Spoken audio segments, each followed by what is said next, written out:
let's go guys. Classic campaigns. Siege of Zoption. So let's start. So first, let's check this. Okay. So in this campaign guys, don't go directly into this direction. Go here instead. So let's start.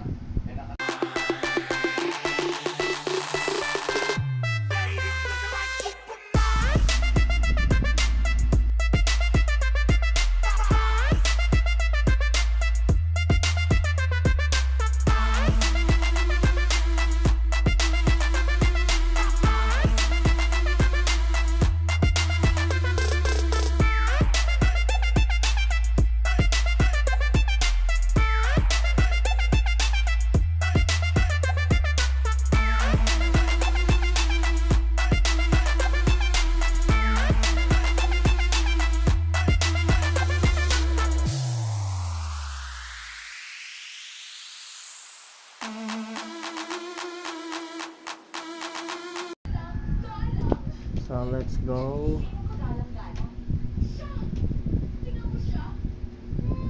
So let's go back here after you done to that quiz. Okay.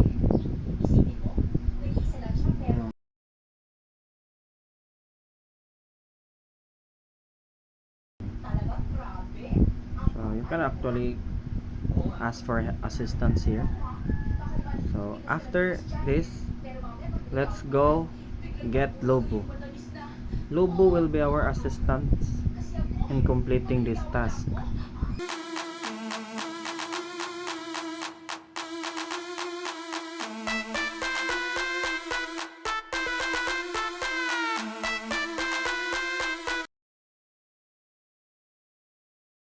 Okay, now after we get this, let's go back here to the gate. After getting Lobo Tower site, we can now easily have access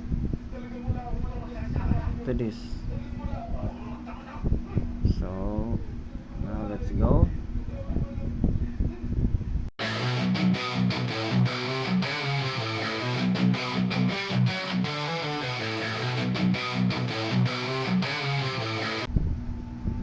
Now we can actually take a shortcut without attacking all the enemies because Lobo is already on our side.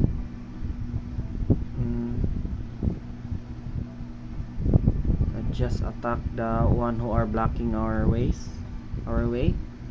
and see the gate is already open, so we can easily get the reward after we kill them all.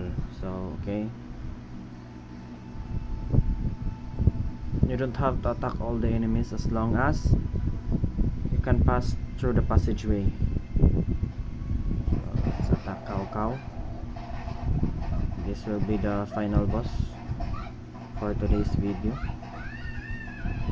Okay, as you can see, now we can get all the rewards without having any problem. So that's it guys. So congratulations, you've cleared all the stages in Siege of Zoption. So that's for today's video. So next video I will going to teach you how to get this task.